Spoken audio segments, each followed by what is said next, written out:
Berikut adalah kemampuan dan kelebihan kapal perang kuasa konvensional terbesar dunia yang dilancarkan oleh China dengan sistem amal, yang dikenali sebagai Fujian.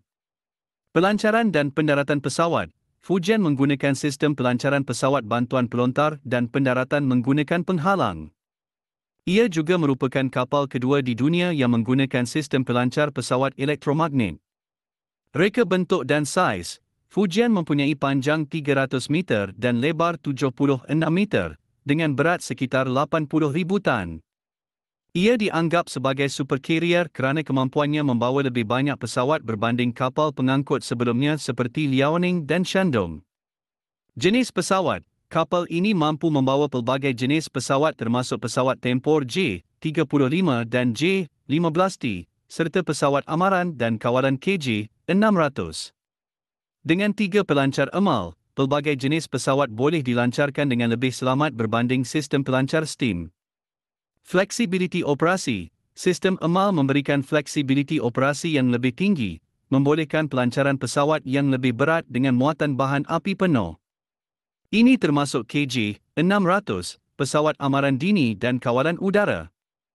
Keupayaan teknologi. Fujian dilengkapi dengan sistem peluncur elektromagnetik yang memberikan tekanan lebih kecil pada pesawat dan kapal, memberikan kawalan kelajuan yang lebih tepat, dan membolehkan pelancaran pelbagai jenis pesawat berbanding sistem steam.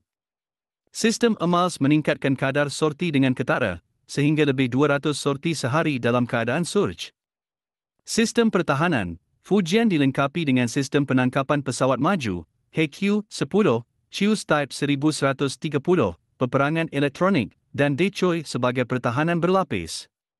Integrasi pesawat canggih. Kapal ini mengepadukan pesawat generasi baharu seperti J-35 dan KJ-600.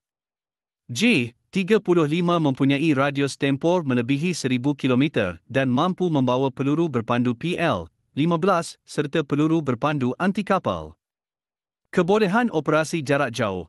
Fujian mampu beroperasi jauh di luar jangkauan dukungan berbasis darat kerana keupayaan membawa pesawat pengintai. Perbandingan dengan kapal pengangkut lain, berbeza dengan kapal pengangkut China sebelumnya yang menggunakan landasan ski jump, Fujian mampu melancarkan pesawat yang lebih berat dengan bahan api penuh. Evolusi program kapal pengangkut China. Fujian menandakan kemuncak transformasi dalam kejuruteraan dan doktrin ketenteraan maritim China, bermula dengan Liaoning dan Shandong. Impak strategik. Pentauliahan Fujian menandakan lonjakan besar dalam keupayaan maritim China, mengubah imbangan kuasa maritim di rantau Asia Pasifik. Ia memberikan fleksibiliti operasi yang tidak pernah dimiliki sebelumnya dan jangkauan unjuran kuasa yang lebih dalam. Secara keseluruhan, Fujian adalah kapal pengangkut pesawat yang paling maju dan canggih milik China, dengan keupayaan yang setanding dengan kapal pengangkut moden yang dikuasai oleh Tentera Laut Amerika Syarikat. Walaupun Fujian adalah kapal pengangkut pesawat yang canggih, ia mempunyai beberapa kelemahan. Penggerak konvensional. Fujian dikuasakan secara konvensional, yang mengehatkan julat dan ketahanannya berbanding dengan kapal pengangkut berkuasa nuklear. Kapal pengangkut berkuasa konvensional perlu kerap kembali ke pelabuhan untuk mengisi minyak, yang boleh mengehatkan keupayaan operasinya, terutamanya dalam operasi jarak jauh. Pengalaman tempur terhad. Tentera Laut Tentera Pembebasan Rakyat China kekurangan pengalaman tempur dunia sebenar. Tidak seperti Tentera Laut Amerika Syarikat dan Tentera Laut Kuat lain yang telah terlibat dalam pelbagai konflik dan operasi bersama di seluruh dunia, Tentera Laut China tidak menghadapi pertempuran yang ketara sejak Perang China-Vietnam 1979. Jurang dengan Tentera Laut AS. Walaupun Fujian menunjukkan kemajuan, masih terdapat jurang yang besar antara Tentera Laut China dan Amerika Syarikat dari segi bilangan kapal pengangkut, sistem tempur, kecekapan kaki tangan dan pengalaman operasi. Kebergantungan pada sistem berasaskan darat. Kekuatan ketenteraan China bergantung pada sistem berasaskan darat seperti peluru berpandu dan pesawat. Dalam masa perang, AS boleh menenggelamkan Fujian dengan mudah kerana tidak akan ada perlindungan udara dan peluru berpandu berasaskan darat. Cabaran operasi. Mengendalikan kapal pengangkut memerlukan kapasiti ekonomi yang besar. Operasi kapal pengangkut yang kerap boleh menjadi mahal, dan China merancang untuk membina 6 kapal pengangkut menjelang 2035, menunjukkan cita-cita untuk mengembangkan keupayaan tentera lautnya. Isu keandalan teknologi, sistem senjata asli China sering gagal memenuhi prestasi yang diiklankan. Sebagai contoh, pemusnah jenis 055 yang banyak digembar-gemburkan dilengkapi dengan radar dan sistem peluru berpandu canggih, tetapi laporan menunjukkan kerosakan yang kerap semasa ujian.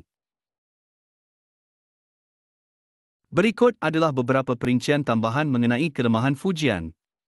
Kelemahan relatif sistem EMALS. Walaupun EMALS menawarkan beberapa kelebihan berbanding sistem STEAM, seperti kawalan yang lebih baik dan kurang tekanan pada pesawat, ia juga lebih kompleks dan mungkin menimbulkan cabaran kebolehpercayaan. Sebarang masalah kebolehpercayaan dengan EMALS boleh menjejaskan kadar sorti kapal pengangkut dan keberkesanan operasi. Kebolehan peperangan anti-kapal selam terhad. Keupayaan Fujian untuk mengesan dan melibatkan kapal selam mungkin terhad berbanding dengan kapal pengangkut tentera laut AS. Kapal selam boleh menimbulkan ancaman besar kepada kapal pengangkut, dan kekurangan keupayaan ASW yang kuat boleh menjadikan Fujian terdedah. Vulnerability to hypersonic weapons. Hypersonic weapons pose a significant threat to aircraft carriers due to their high speed and maneuverability. If Fujian does not have adequate defenses against these weapons, it could be vulnerable to attack. Kekurangan pengalaman dalam operasi pembawa bersama. Tentera Laut Tentera Pembebasan Rakyat China mempunyai pengalaman yang terhad dalam operasi pembawa bersama dengan tentera laut lain. Operasi bersama adalah penting untuk membina saling kendali dan menyelaraskan taktik, dan kekurangan pengalaman dalam bidang ini boleh menghadkan keberkesanan Fujian dalam operasi berbilang negara. Cabaran logistik dan sokongan. Mengendalikan kapal pengangkut memerlukan rangkaian logistik dan sokongan yang meluas. Jika China tidak dapat memastikan bahawa Fujian mempunyai sokongan yang diperlukan untuk beroperasi dengan berkesan, keberkesanannya boleh dihadkan. Pertimbangan geopolitik. Penggunaan Fujian boleh menimbulkan ketegangan geopolitik di rantau ini, terutamanya di Laut China Selatan. Negara-negara lain mungkin melihatnya sebagai tanda peningkatan ketegasan China, yang boleh menyebabkan perlumbaan senjata atau konflik yang lebih besar.